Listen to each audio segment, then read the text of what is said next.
Hi, welcome to our first tutorial for Layer Pros at layerpros.com.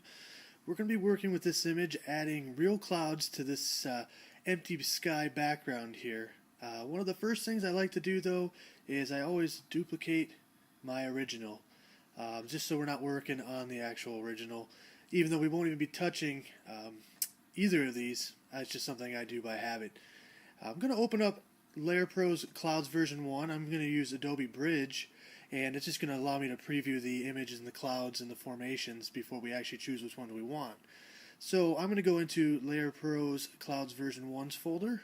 I'm going to double click that. You'll find that we have a brush set of 60, 144 formations of clouds, separate JPEGs for background replacement. We have 24 lens flares to use, as well as panoramics, and also single drag and drop clouds as well. In the formations, we're going to go ahead and double click that and open that up. And in here you will find all different types of cloud formations, from real cool depth of field to billowy clouds. I'm going to go ahead and I'm just going to choose one of the ones further down here, this one. And when I double click this, it'll bring it up into Adobe Photoshop.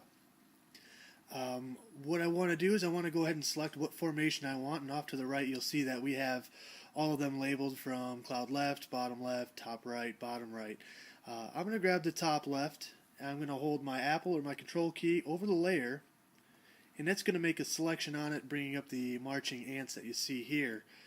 Next, what we're going to do is go ahead and do Edit, Copy, and we're pretty much going to be done with this PSD, so I can close that.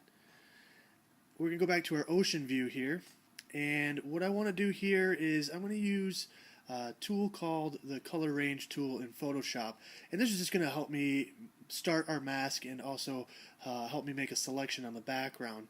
So with a color range selected, if you click and you hold your shift key throughout the image, wherever the sky is showing through, you'll see it being in white on the bottom right there, and make sure we get the dark colored blue up here as well.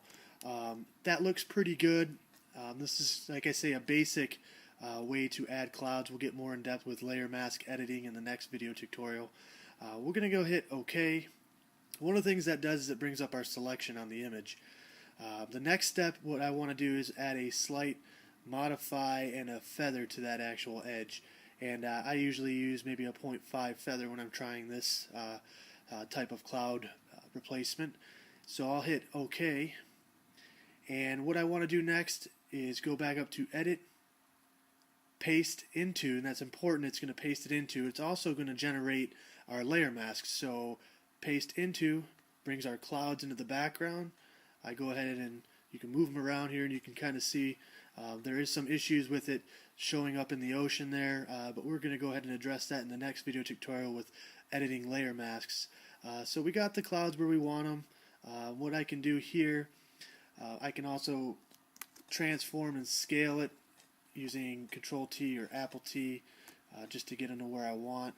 Using the Shift key will keep it uniformed.